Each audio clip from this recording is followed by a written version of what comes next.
Holy Cross and Lehigh University, two wonderful Patriot League schools. Now, just for fun. What if your business was named Just for Fun? Well, you're about to meet somebody whose business is named Just for Fun Farms. From Clark University, Just for Fun Farms is a Worcester-based microgreens farm that delivers microgreens grown to order for home delivery subscribers, farmers markets, and local restaurants.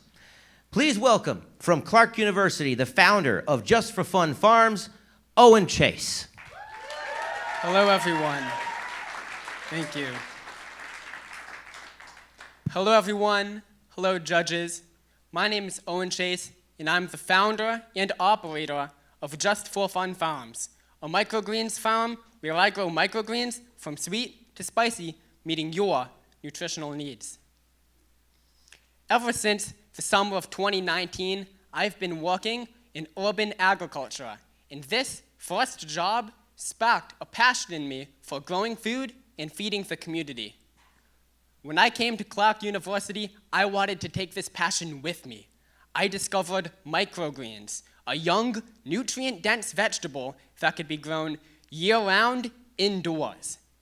At this time, I was just growing for fun, but by the end of the year, I had found myself selling at my first pop-ups, and I got my first grow rack.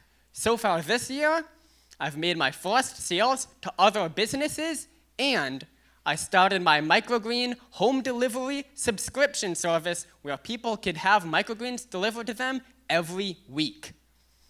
I started farming because I know our food system has some flaws. Almost 20% of households in Massachusetts are food insecure. If you don't have fruits and vegetables in your diet, you are at higher risk for heart disease, diabetes, and nutritional deficiencies. There are not enough programs serving these communities. There's also limited local food options when both chefs and families want local food. Imported food is not as fresh. And finally, big agriculture has a heavy reliance on pesticides, which kills the soil and is not sustainable for our farms. This is where I come in. I address all of these problems. My unique solution to increasing access to local food is to partner with the Regional Environmental Council, where all of their farmers market vendors are able to accept food assistance programs such as SNAP and HIP. HIP is $40 to $80 a month, specifically for farmers market produce. This is great because the market is in Maine South, an area where almost 50% of households have these benefits. With my hyper-local business model, my customers get their microgreens delivered to them within 1 day of harvest. And I'm cautious of my farm's impact. Because of this, I have zero water waste, and I compost and reuse 100% of my soil. While some of my competitors address these problems, no one does it like me. When I partner with the Regional Environmental Council, I will be the only one serving the HIP community. I also have a social media page where I show my farm's growing transparency and what I'm doing in the greater community. The microgreen industry as a whole is growing at a rate of 12% per year, and in 2021, the total available market in the USA was $550 million. And people want local food. And this desire is shown by a 20% increase in local food sales over the past 5 years. With my farm, my marketing strategy is networking. People want to know who their farmer is, what they do, how they do it, where they do it, and why they grow food. I do this by strategically partnering with local organizations that could do spotlights on me and my business. I network with restaurants by giving them free samples. So far, this has led to a 50% success rate, and these restaurants are now buying from me. I have 4 channels of revenue. Every container I produce costs 84 cents. And this is great because I sell it for $4. When I get into my target market, this price will increase because at the farmers market, people are looking for fresh, local food, and they have money to spend.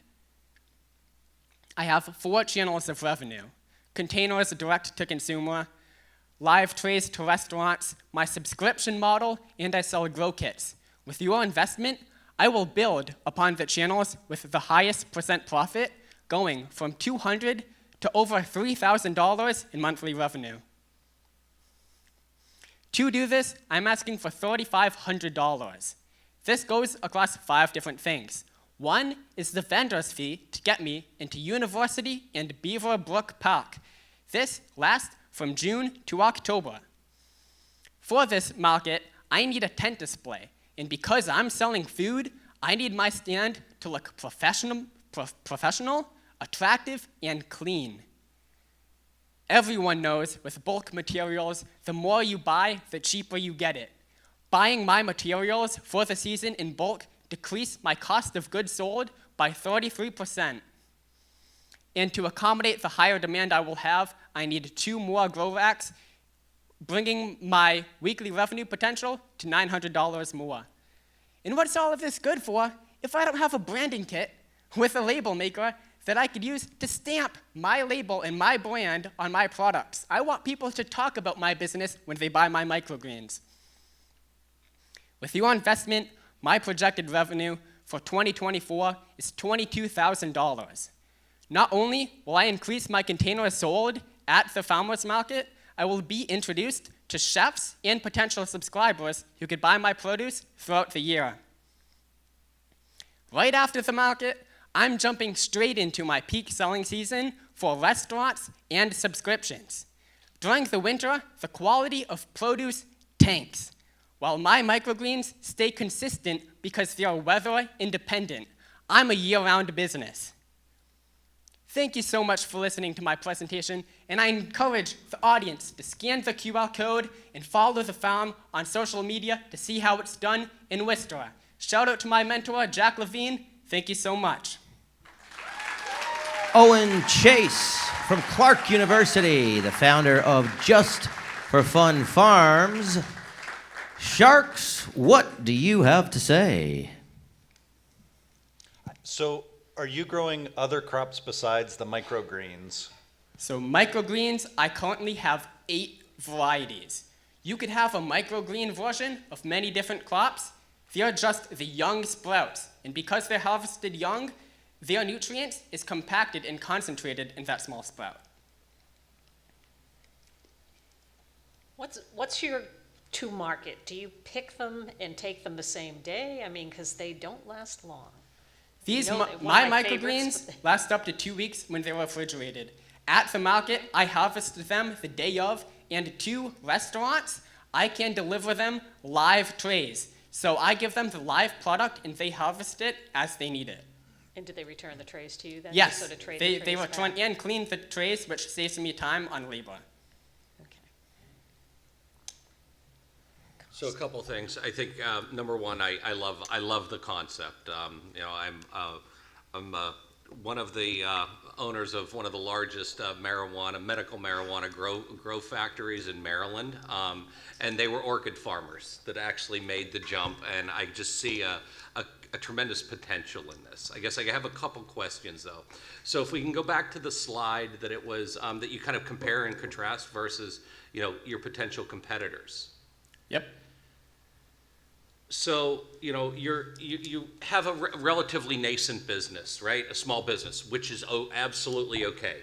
So I'm just wondering how you're going to navigate the whole acceptance of hip. So your other competitors haven't been able to do it. How are you going to do it? I just have no idea about it, so I'm just curious about that. So HIP and SNAP and WIC and senior coupons are all done through the Mass Department of Agriculture. My partnership with the Regional Environmental Council gets me into those programs where I could get training to accept these benefits.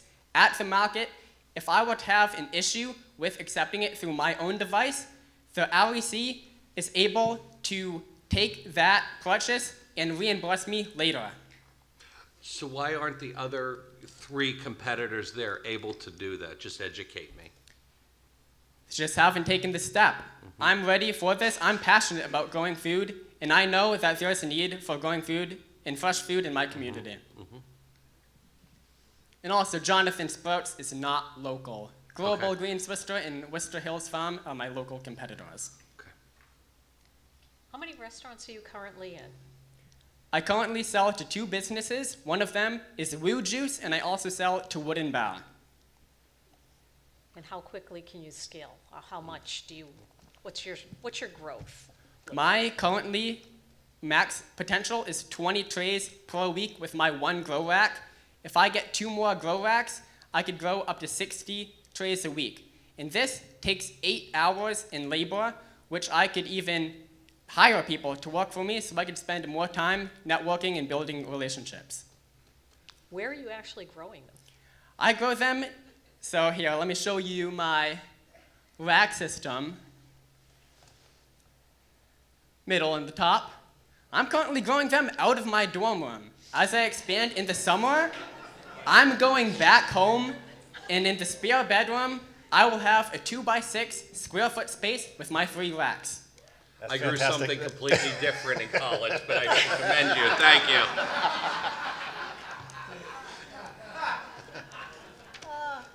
So in all seriousness, so it's clearly profitable, right, on a small scale. So if you get this investment or a portion of this investment, how much are you going to build back into the business? So in other words, so if you go from 1 rack to 2 racks, obviously. So as your profit continues, because it's highly marketable, where do you see yourself in a year or 2 years in terms of the capacity or the number of grow racks? Well, for the summer, 3 racks is on the low end, and as I said, 8 hours of labor. I love to teach people. I could easily teach how to grow to other people that I hire, and with that, the opportunity just scales. With my vertical rack system, I could grow a large amount in a small amount of space. Do you know what so for the number of racks that you could grow or those kinds of things that you're projecting right now, what's the revenue look like on that? If you were to, the various things that you mentioned so far. I think one of the things we're trying to make sure is that, that scalability. What's that? We know you can grow the microgreens, but what about growing the business aspect of it? Each rack I could sell for $20 to $25 depending on the variety. And that, not rack, tray, $20 to $25 in revenue, and that cost me $2 in supplies and $2 in labor. And my profit margins are only going to increase when I decrease my cost of goods sold. So assuming you're not taking into consideration any electricity, water, or anything? My utilities are accounted for. Okay. So how long does it take from, planting the seeds to actually, culling the crop, so to speak? It only takes my microgreens 10 days from seed to harvest. And this is great because restaurants and subscribers, if they want something else, I could try it. Compared to other farms, if you plant a specific variety of tomato, that's all you're going to get for the year. I could have a big variety in my crops.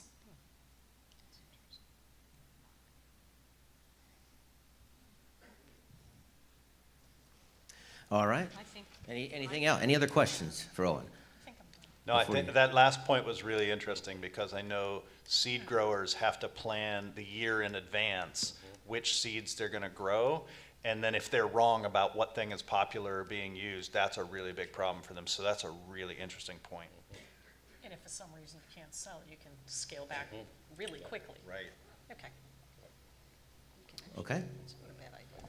All right. The Sharks will discuss among themselves. Owen, you are from Worcester, is that right? That's right. Excellent. And you have a great partnership with the Regional Environmental Council. At what age did you start that partnership, and when did you start getting interested? 2019 was my beginning of my partnership Wow, with that's LEC. incredible. Yeah, they were the ones that got me into it. And how many people do you have now working with you? Right now, it's just by myself. Just by yourself. Yep.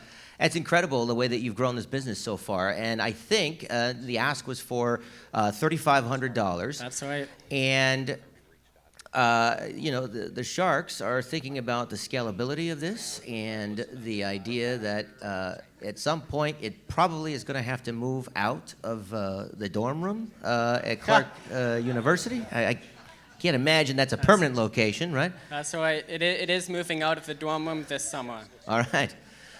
Exceptional. And thank you for everything that you're doing to address food insecurity here in the city, too. It's a big deal. A lot of local nonprofits are talking about it. Our baseball team is talking about that, too, and making sure to contribute to the community fridge program that the city has. I actually do that. That was one of the first things I was doing with my produce. Incredible. Yep. Wow, that's wonderful. Thank you so much for giving back to the community, in addition to starting a business that hopefully will be liked by our Sharks. As they finish their discussions, this is a pretty heavy discussion because all three Sharks have shown some aspect of interest here. Let's see what they have to say. Owen Chase from Clark University, the founder of Just for Fun Farms. And scan the QR code Please. so that you can follow as well. Educational and entertaining content surrounding microgreens and urban farming. Okay.